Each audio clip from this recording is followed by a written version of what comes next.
Coming up in today's video, we're going to do a post-match review of Newcastle versus Liverpool, and what a game. Also, we're going to cover what is going to be a very important week in the transfer market for Newcastle United. Let's get into it.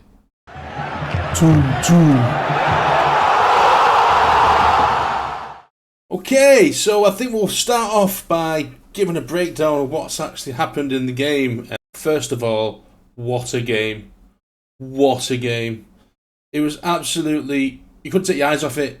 You could not take your eyes off that game whatsoever. It had a bit of everything. Obviously, from a Newcastle point of view, wasn't the result we wanted. I've never been more happy with the team for a defeat in my life. I can't remember being this proud of our team after getting beat. As we go through it, and obviously if you watched it yourself, you'll see you know exactly what I mean.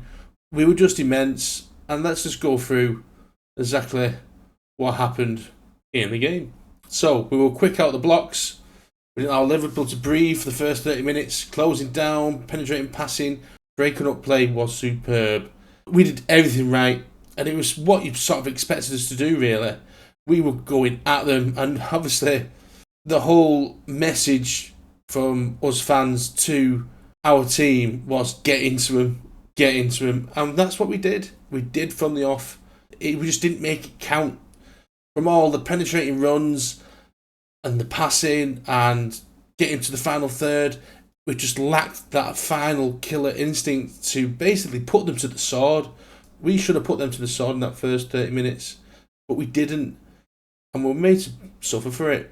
That is as simple as that, really. We don't need to say the reasons why, but we know the reasons why, but we may as well say it anyway. We didn't have a proper striker on the field. We didn't have anyone in the box there with that killer instinct to finish it off. Gordon tried, he had a couple opportunities, just in the wrong place, or his position was wrong. It was sort of a carbon copy of what he did against Aston Villa. He even had a header that, on another day, or if it was a striker who got that chance, it would have been buried, and we would have been 1-0 up well early into this game. But it was not to be. Whenever you start like that, eventually you do take your foot off the pedal and sort of have a bit of a breather.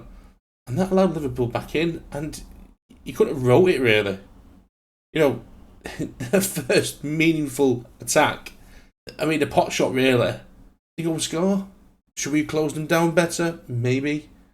But at the same time, you can't really blame Pope for that. I don't care what anyone says, you can't blame Pope for that. It was right in the bottom corner. It was unsavable. It went through two bodies. You know, on a different day, we could have blocked that. Whatever. But it went in. And, you know, you've just got to go, right, start again. And 11v11, I still think we could have gone on and won that game. We could have got back into it very easily because Liverpool were not at the races. But then Gordon does what he does, and he's done it more than once now, and he needs to learn for his temperament to be right in games like this. It was reckless. Whatever you say about it, whatever you think about it, it was a reckless challenge. You know, it always looks worse when they slowed it down and this, that, and the other. But he should have been nowhere near Van Dijk for that. The evidence was there with the stud marks on the back of his thigh. Ridiculous, reckless. And he gave the ref no choice but to send him off. And that is just an uphill struggle from then on anyway. You know, that promising start was wiped out completely by being down to 10 men. You know, and those feelings come in then. Once he got to the end of the half, it just feels like the second half was just going to be an uphill struggle all the way. And it could have been and should have been avoided. That's the whole point. That first half and what happened towards the end of it could have been totally avoided. And then God knows what could have happened in the second half. But let's move over swiftly to what did happen in the second half. So let's move on to the second half and what exactly happened there. Boy, we weren't expecting it. We certainly weren't. But let's go over what happened. So Newcastle were caught napping in like the first 20 seconds of the second half. Ekatike obviously latches on, So pass, well, 2-0. And to be honest with you, I think everybody watching at home, in the stadium, whatever, must have thought at that point, well, that's game over. Hopefully we can contain them to 2-0. That's the best we can hope for. But then something happened, and Newcastle just played out of their skin. I mean, every player left on that pitch gave their all, and we made them look like the ones with 10 men. We were pushing them back. We was pressing them. They couldn't string two passes together again. It was like a sort of repeat of the first half, but our intensity was just off the charts. Who else but our talisman? And when I say talisman, I mean he is our captain. What a performance by him, but I'll come into that in a little while. He nicks a goal, so it was a cross from the left hand side, and he just wanted it more, heads it in, boom, pulled one back. There was also an incident there as well I wanted to talk about, which really, really annoyed me, and I'm sure that annoyed a lot of Newcastle supporters, not just me. That 2-footed challenge from behind from Canate on Bruno, it was already on a yellow card. It wasn't even reviewed by VAR. I mean, what's that all about? I might be funny, but that tackle was worthy of a red card, not just a yellow card, a red card. And for them to not even review that, well, what can you say? It started to feel like the football gods are against us a little bit. We were ramping up the pressure from there on in. I mean, we had an incident again. Can I say there was a through ball played to Barnes. He got his shirt pulled. He went to the ground. He was the last man. And it wasn't even a free kick given. Obviously, if it was a free kick given, that was ownership of the fact that it was a foul and it would have been a yellow card. He should be sent off on more than one occasion. There was a few things that went against us. It could very easily gone the other way, or should have done. As far as I'm concerned, those decisions were wrong. And, they should have been down to 10 men as well. I'm not saying that Gordon shouldn't have been sent off. He should have been. He should have been for what he did. But at the same time, so should have Canate. There we go.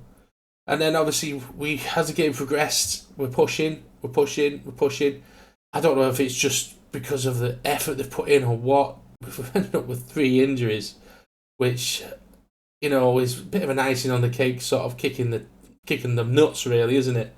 So Jalinta's got a potential calf injury. Tonali's got a shoulder injury. He couldn't even move his shoulder, but did you see him? He wanted to play on. That is commitment to some of these players. He wanted to play on and he couldn't even move his arm. That's what you want to see. That is what you want to see as a football fan. Your players giving their all, leaving it all out there on the pitch.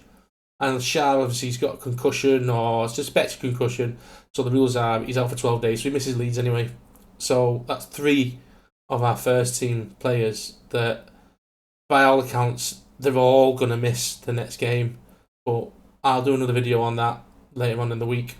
So then, last throw of the dice, Asula comes on.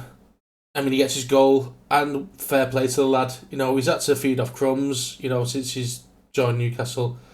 For obvious reasons. I mean, he had Isak in front of him last season, and then obviously Callum Wilson.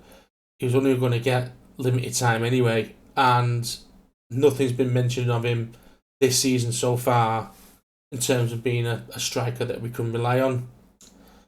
Is it too soon for him? We don't know, but would have thought he is, 22 now? Okay, some players develop later than others. We would have thought he would reach to the point where he's showing some of his potential. But that being said, and I think I'm doing a disservice what I'm saying here, he still came on, he did what he had to do, he was there at the right time. It's all about being in the right place at the right time. What Liverpool do in that high line, I don't know. But that's their problem. And, straight, over the top, Route 1, Royal Rovers, headed on, Asula nicks it in, 2-2. And I was like every other Newcastle fan there, I was going ecstatic, come on, yeah, fire, all the emotions, whatever they may be. But something in the back of my mind, when I saw 11 minutes, I thought, that's just a long time. That is just a long time to hold out for a 2-2. And lo and behold, one of the only other times where Liverpool have done any kind of penetrating play The young lad gets his goal. Wouldn't, dispute what they did there. I know we're down to 10 men. I mean, you could argue that they should have been doing that a lot more in the game. That's their problem.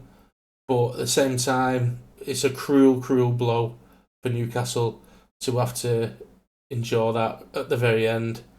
I was like everybody, we witnessed so far the game of the season. That was the game of the season so far.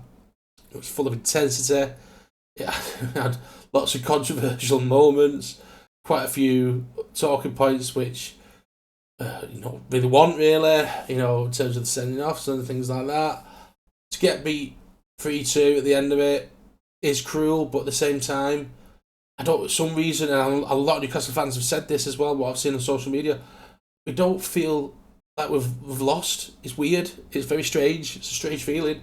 It's almost like we're just proud of the lads and the way that they've put their effort in, and that's always been, the message from day one. We don't want a team that wins every week. We want a team that tries. Believe me, they put 100% in. Every single one of them, or those lads left on the field for that second half especially, they played like lions. They really did. And I couldn't be more proud of the team. And that was the end of it, really. Clock ticked down. There weren't enough time to get another equaliser, so 3-2 it ended. But on another day, we could have had our own way if we had a certain player playing. If what's maybes, at the end of the day, the results, so what speak. It was one of those games that you look back on and say that was one of the classics. I do believe that. What we're going to do now is move over to who I've picked as man of the match. And I don't think this is going to be a surprise, really. Let's go. Well. Shock. Who was going to pick for man of the match? Well, there's only one person it could have been, really. It was our captain, our leader, Bruno Guimaraes. I tried to type as many things as I could, tried to be inventive in my summary of what he was like on Monday night. He was just everywhere. There's nothing much you can say about it other than it was a true leader's performance, a captain's display. He got us back in that tie, by sheer willpower. I've said it there, captain's display, leader of men, worked his socks off, he was everywhere. Best player on the field by country mile. And by country mile, with all the other players playing out the skin as well, he, for me, is going to be one of the best. By the way, if he carries on the way he is, if he could turn out that kind of performance every week, he will be one of the world's best players. I mean, we already hold him in high regard anyway. He's well known, but he can cement himself as literally one of the best midfielders there's been if he carries on playing like that. Because it was that good. It was that good. No one could come close to him. He bossed that midfield. Bossed it. It's just a shame he was on the loser side. He was at the end, he was very proud of all the players. He's proud to wear our shirt. If anyone epitomises, let's face it, he's not one of us. He's not a Geordie. I mean, I'm not a Geordie. He's not Newcastle through and through from where he's come. He embodies what we feel like as fans on that pitch. You can't put into words, really, how it's like you've got somebody who represents you as a fan playing, really. That's how it feels. That's how it feels. And it's definitely one of the best midfield displays I've seen by a Newcastle player of any generation. By any generation that I've seen. Going through the years. I can't remember a midfielder putting a display like that. I really can't. So, a very well deserved man of the match for Bruno Guimaraes. There's no one else you could have picked. No one else. And I hope he carries on for the rest of the season where he's going on. And I've talked in previous videos, if you go back and watch them, about having his maturity into his game. That was a mature, coming into his own, in his prime midfielder, playing to the best of his ability. Simple as that. I'm going to move on to some final thoughts. And there's only one place I can really go with that. And that's our striker situation. So let's get into that. One thing that was evident from the Newcastle-Liverpool game was that we do need a striker as soon as possible.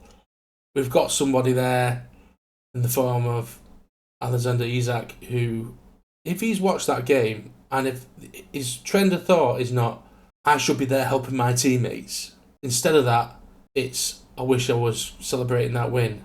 If that's his trend of thought, then he should go. Simple as that, he should go. Every ounce of you as a footballer, as somebody who wants to play as part of a team, should want to be involved with your team there and have their back. And he hasn't at the moment. He hasn't. And he doesn't look like he's going to have their back anytime soon either, which is sad. Very sad.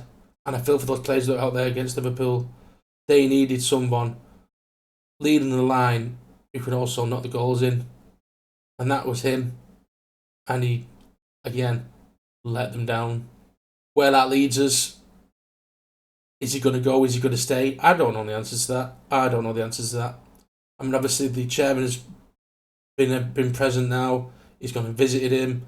Apparently, the feelers out today, I'm calling this on Wednesday, is that he's still got that mentality that he wants to leave. We're not going to allow him to leave. Not without a replacement. Obviously, we're in for Strand Larsen at the moment. We're not. It's quiet and cooled about the Worcester situation. If we only get Strand Larsen in, we should be making him stay.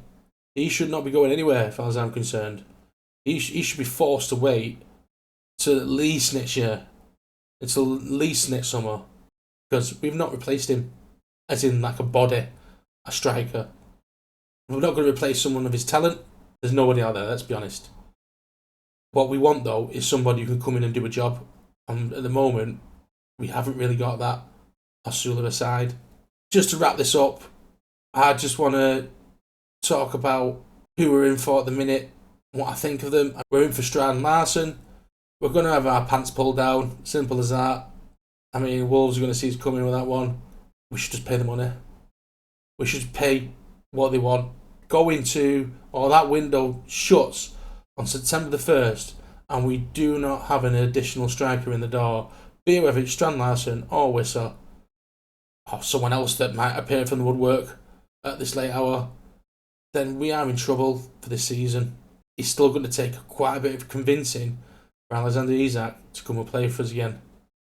He's not just going to walk back into the team. It's going to be at least a month, if he does, and he stays, before he's going to be welcomed back into that team. Because Eddie being Eddie, he's going to want to integrate him slowly. He's not going to rush him in. Even though they'll want to, he probably hasn't got the fitness. You know, there's that side of it. He's been training, but he's training on his own. He's not probably not got the fitness, and he's not up to date on the tactics or whatever. So he needs to be integrated properly. It's going to take over a month to do that. So we're into October by that point. That's what we're faced with. How that looks, I don't know. Personally, I've got my fingers crossed that Strand Larsen will join. Whistle will join. Every ounce of my fibre says that we can't allow to be made mugs off by Alexander Isak. We should force him to stay and rot, if that's the case. That's my ideal situation, and that's where I'm going to leave it. What do you think? What do you think we should ultimately do as a club? Should we just cut our losses and get rid of him? Or should we make an example of him? Because I think, personally, he should be made an example of. That's how I feel. You tell me how you do. And that's the end of the video. Thank you very much for watching. If you like me rambling on, hit that like and subscribe. And I'll see you next time on Ash to Doc.